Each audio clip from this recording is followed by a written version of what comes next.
Good morning, class. Uh, Today we'll start our new chapter, conservation of plants and animal. But before that, one information to you all. The syllabus of term unit 1 exam is lesson 1 to 6 only. Okay, this lesson 7 will not come in the exam, but because we have to complete our syllabus also, and we'll do our means revision in next week. So this week at least for two classes we'll start this chapter, that is conservation of plants and animals. Okay, so first term, conservation means the process of keeping and protecting something from damage. Conservation का क्या मतलब होता है? किसी भी चीज़ को ख़राब होने से बचाना या डैमेज होने से बचाना, मतलब उसके नुकसान, उसको नुकसान ना होने पाए, ये इंश्योर करना। ठीक है, तो अब हम यहाँ पर किसका कंजर्वेशन कर रहे हैं? प्लांट्स एंड एनिमल का। इसका मतलब कि हम उनको नुकसान पहुँचा रहे हैं, या डायरेक्टली ना सही, इनडायरेक्टली ही हमारी कुछ हैबिट्स या ह्यूमन हैबिट्स जो हैं या ह्यूमन एक्टिविटीज़ जो हैं वो नुकसान पहुँचा रही हैं, और हमें इनको प्रोटेक्ट करना है।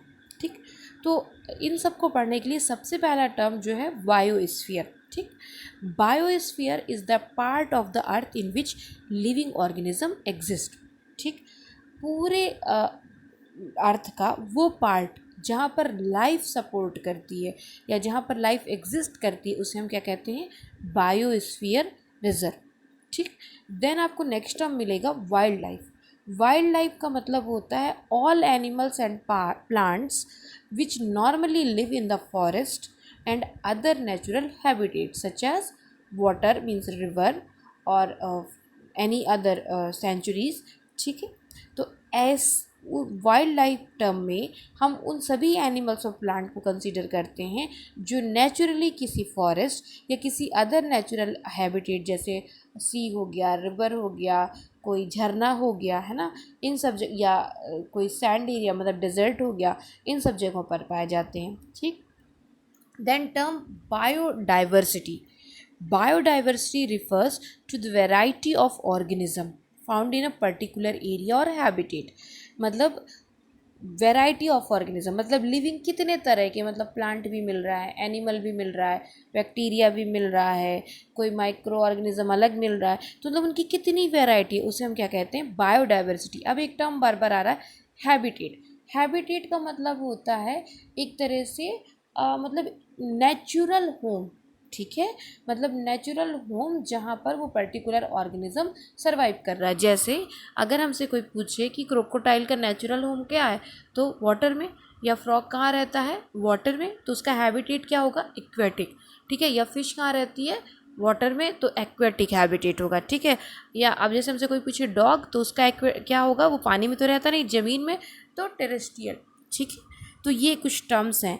देन आपका एक टर्म आएगा इकोसिस्टम। इकोसिस्टम का मतलब होता है all living organism and their physical environment। ecosystem includes all living organism and their physical environment। means biosphere में आपको सिर्फ लिविंग ऑर्गेनिज्म जहाँ पर लाइफ सपोर्ट करती है उनको लेना है। ठीक है, वाइल्ड लाइफ में आपको सिर्फ प्लांट एनिमल्स को लेना है, मतलब और जो बैक्टीरिया वगैरह हैं सबको। ठीक है, लेकिन इकोसिस्टम में आपको लिविंग के साथ साथ उनका नॉन लिविंग एरिया भी लेना है जिससे वो इंटरेक्ट करते हैं। क्यों? जैसे कि अगर शेर फॉरेस्ट में रहता है या लॉयन फॉरेस्ट में रहता है, तो वो फॉरेस्ट से क्या क्या लेगा? फॉरेस्ट में रहने वाले एनिमल को खा रहा है ना, तो वो डायरेक्टली ना सही बट इनडायरेक्टली तो नॉन लिविंग थिंग्स पर डिपेंड है ना।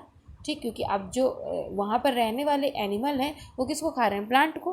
प्लांट किस में ग्रो करेगा? मिट्टी में, पानी में, धूप में, तो ये सब तो नॉन लिविंग थिंग्स हो गई।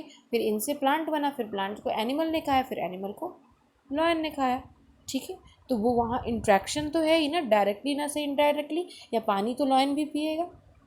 तो जब हम लिविंग और उसके नॉन लिविंग इन्वायरमेंट के बीच का इंट्रैक्शन देखते हैं तो उसे हम इकोसिस्टम कहते हैं। अब सबसे पहला टर्म हम यहाँ पर जो पढ़ेंगे आज वो है डिफॉरेस्टेशन। ठीक है, तो डिफॉरेस्टेशन का मतलब होता है cleaning of forest using the land for various purpose termed as deforestation, और it is responsible for survival threat to many living organism. ठीक है, अब जो डिफॉरेस्टेशन है उसमें क्या करते हैं, हम कटिंग ऑफ प्लांट्स करते हैं। किस लिए? अपनी वेरियस एक्टिविटीज़ के लिए। कैसे? जैसे हमें बिल्डिंग बनानी है, हमें फ्यूल ऑब्टेन करना है, हमें टिम्बर चाहिए, हम फर्नीचर बना रहे हैं, हमें पेपर चाहिए, हमें एग्रीकल्चर के लिए लैंड चाहिए, हमें इंडस्ट्रीज़ लगानी है, हमें फैक्ट्री सेट करनी है। ठीक, तो ये जो डिफॉरेस्टेशन है वो किसके लिए रिस्पॉन्सिबल हो गया? उसने क्या किया, कई ऑर्गेनिज्म की लाइफ के या सर्वाइवल को थ्रेट में पहुंचा दिया, या मतलब उसको खतरे में डाल दिया। क्यों? क्योंकि अगर हमने फॉरेस्ट कट किया तो वहाँ पे रहने वाले जो ऑर्गेनिज्म है वो तो अपना नेचुरल हैबिटेट खो देंगे ना, और उनका सर्वाइवल थ्रेटेंड हो जाएगा। ठीक है। देन नेक्स्ट है आपका कॉजेज़ ऑफ डिफॉरेस्टेशन। तो क्या हो सकता है कॉज? मान लीजिए रैपिड अर्बन डेवलपमेंट, मतलब हम रूरल से किस में कन्वर्ट हो रहे हैं, अर्बन, मतलब हम क्या शहरीकरण करना चाह रहे हैं। हम चाह रहे हैं कि अरे नहीं अब गांव नहीं रखना, या मतलब ऐसे फॉरेस्ट वॉरेस्ट नहीं रखना, शहर बनाना है। ठीक है। एग्रीकल्चर रिलेटेड पर्पस, हमारे मतलब हमें भाई जब हम लोग बढ़ रहे हैं, हमारी पॉपुलेशन बढ़ रही है, तो हमें फूड भी तो चाहिए।